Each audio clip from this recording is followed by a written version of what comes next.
जय भीम, जय संविधान, जय भारत। साथियों, सतगुरु रविदास जी महाराज की जय हो, जय कबीर साहब की। और एक इतिहास को हम जब खंगालते हैं, आज से 600 साल पहले इस भारत में एक ऐसी हस्ती ने जन्म लिया है जिसका नाम है मीराबाई। मीराबाई चित्तौड़ की राजघराने की रानी थी और वो भक्ति में मीराबाई भक्ति की प्रसिद्ध कवि है। उनको भक्ति के रूप में जाना जाता है। वो इतिहास में माना गया कि वो कृष्ण भक्त थी। लेकिन एक दृश्य उनके बीच में जो आया है, उनके साथ जो एक घटना है, वो है सतगुरु रविदास जी महाराज भी 600 साल पहले इस धरती पर आए थे और उन्होंने मीराबाई को अपनी शिष्या बनाई थी। जहाँ महिलाओं को शिक्षा दीक्षा देने की मनुवादी व्यवस्था में मनाही थी, लेकिन सतगुरु रविदास जी महाराज ने कहा है कि इस अमृत पान से, इस परमात्मा को पाने के लिए, अपनी मुक्ति का मार्ग करने के लिए इसमें जाति भेदभाव, लिंग भेद नहीं है। कोई भी आकर मुक्त हो सकता है। सतगुरु रविदास जी महाराज ने मीराबाई को गुरु दक्षिणा दी। गुरु दीक्षा देकर उनको शिष्य बनाया और उन्हें मुक्ति का मार्ग बताया और उन्हें परमात्मा से सतगुरु रविदास जी महाराज ने मिलवाया। लेकिन आजकल हम देखते हैं जो जातंकवादी और मनुवादी सोच के लोग हैं, जो छोटा बड़ा मानते हैं, जो ऊंच नीच मानते हैं, वो लोग बड़ी बड़ी भागवत जी करते हैं, बड़े बड़े कथा पांडाल करते हैं, लेकिन वहाँ कृष्ण के साथ मीराबाई का फ़ोटो आता है, मीराबाई का फ़ोटो हर जगह लगा होता है। लेकिन उनकी मानसिकता देखिए, और कथाएं भी गाते हैं, मीराबाई की कथा भी सुनाते हैं, लेकिन उन हरामखोरों ने, उन नालायकों ने ऐसा कर रखा है कि मीराबाई के गुरु का नाम तक नहीं लेते हैं। ना ही मीराबाई के गुरु का कहीं भी किसी भागवत कथा में फ़ोटो लगाते हैं। ये वो लोग हैं जो चालाक लोग हैं, जो बेईमान लोग हैं, जो जातिवादी और मनुवादी सोच के लोग हैं। वो ये जानते हैं कि अगर हमने आज सतगुरु रविदास जी महाराज का फ़ोटो लगाया या उनके विचारों को समाज को बताया, तो ये समाज जिसको हमने अंधविश्वास और पाखंडवाद में जकड़ रखा है, वो आज़ाद हो जाएगा और पूर्ण मुक्ति के मार्ग पे चला जाएगा और इस दलदल से बाहर हो जाएगा। इसलिए वो सतगुरु रविदास जी महाराज के ना तो विचार बताते हैं, ना ही फ़ोटो लगाते हैं। तो बात रही मीराबाई की, वो मीराबाई की कथाएं गाते हैं, बहुत उनके पद गाते हैं, लेकिन सतगुरु रविदास जी महाराज से पहले वाले वो पद गाते हैं और सतगुरु रविदास जी महाराज के बाद वाले पदों को वो छोड़ते हैं और ना ही उनके पदों को वो बताते। मीराबाई के जब सतगुरु रविदास जी महाराज ने मिले, उसके बाद से उनका हृदय परिवर्तन हुआ।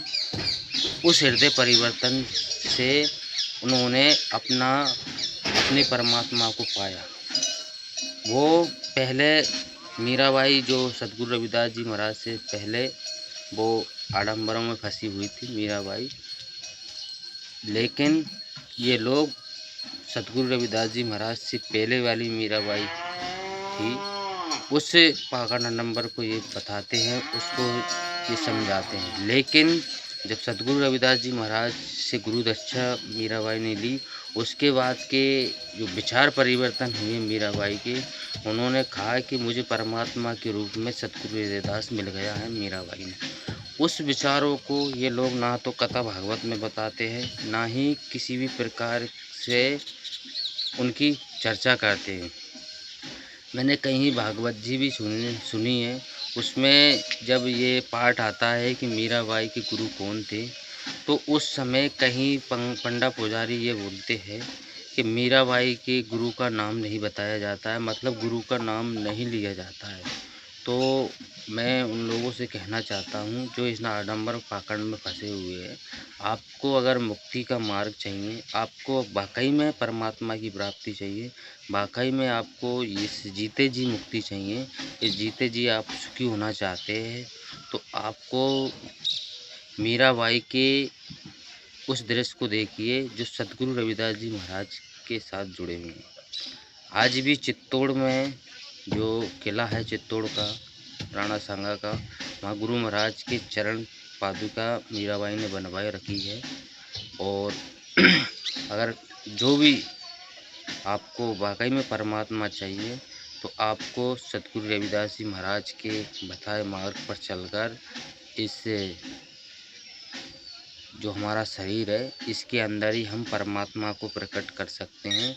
और परमात्मा कहीं बाहर नहीं है, परमात्मा हमारे भीतर है। ये बात मीराबाई को खुद बताई थी सतगुरु रविदास जी महाराज ने अपने विचारों से। तब मीराबाई को परमात्मा की प्राप्ति हुई थी और वो परमात्मा को पाई थी। जैसे सतगुरु रविदास जी महाराज ने कहा है कि हर घट में है साइयाँ, सुनी सेज न कोई, बलिहारी जाऊँ उस घट की जिसमें वो प्रकट हो। तो मतलब हमें परमात्मा प्रकट करने के लिए अच्छे कर्म करना पड़ेगा, शीलों पर चलना पड़ेगा, ज्ञान की प्राप्ति करनी पड़ेगी, दया जीवों के प्रति दया दिखाना पड़ेगा। अगर आप चाहते हैं कि हम पूजा पाठ, व्रत, तीर्थ यात्रा, पूजा, बलि, बकरों की बलि या किसी भी जीव हत्या करने से परमात्मा मिल सकता है, तो आप गलतफ़हमी में हैं।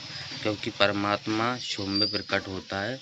जो तत्व है, परमात्मा तत्व रूपी है। परमात्मा का ना आकार है ना साकार है, वो सिर्फ विचार ही परमात्मा है। आपके अच्छे विचार, आपके अच्छे गुण आपको परमात्मा से मिला सकते हैं, आपको मुक्ति दिला सकते हैं।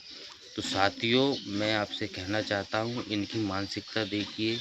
ये आज जो कथा भागवत करते, बड़े बड़े यज्ञ करते हैं, उनमें सतगुरु रविदास की, कबीर साहब की फ़ोटो तक लगाते नहीं हैं और नहीं लगाते हैं। और सच्चा मार्ग है, जो परमात्मा प्राप्ति का मार्ग है, वो कबीर रविदास के पास है। और उस मार्ग से लोगों को वंचित कर रखा है। क्यों कर रखा है इन लोगों ने? क्योंकि अगर ही ये लोग सतगुरु रविदास और कबीर साहब के मार्ग को समाज में बताएंगे, तो इनकी दुकानें बंद हो जाएंगी, इनके धंधे बंद हो जाएंगे, इनका जो चल रहा है ढोंग और पाखंड में बिजनेस, वो बंद हो जाएगा।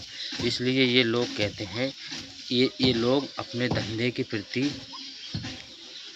सत्य को नहीं बता रहा है। और सत्य को अगर ये नहीं बता रहा है, तो ये बहुत बड़ा पाप कर रहा है। इसलिए ही इनके साथ परमात्मा भी इनको दंड देता है, प्रकृति भी इनको दंड देती है। क्योंकि प्रकृति सत्य के पर आधारित है, प्रकृति नियम पे आधारित है। प्रकृति ही हमको जो हमारे कर्म है उसके खिलाफ, जो हमारा कर्म है उसका रिजल्ट प्रकृति ही देती है। और प्रकृति में आप गलत प्रकार की ढोंग पाखंड करके समाज को गुमराह कर रखा है, तो ये पाखंड और ढोंग बहुत जल्दी खुलने वाला है। और सतगुरु रविदास, कबीर, गौतम बुद्ध, डॉक्टर बाबा साहब अम्बेडकर, संत गाडगे महाराज, ऐसे महापुरुषों की विचारधारा से समाज जुड़ रहा है। और जुड़कर एक नया भारत, एक विकसित भारत, जो प्राचीन भारत था हमारा, जो इन्हीं महापुरुषों की आइडियोलॉजी पे चलता था। लेकिन कुछ चालाक लोग इस देश में घुसकर इन्होंने इस देश में ढोंग और पाखंड और आडंबर फैलाकर यहाँ के लोगों को मानसिक गुलाम बना दिया है। बाबा साहब अम्बेडकर ने संविधान के द्वारा अधिकार देकर आपको शारीरिक गुलाम से तो मुक्ति करा दी है आपकी, लेकिन आज भी आप मानसिक गुलाम हैं।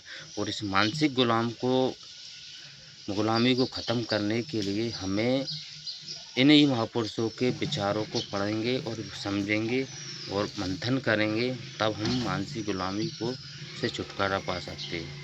सभी साथियों, इस बात पर गौर दें कि आप किस व्यवस्था में जकड़े हुए हैं, आपको कहाँ सही लगता है। हमें समानतावादी सोच इस भारत में प्रकट करना है।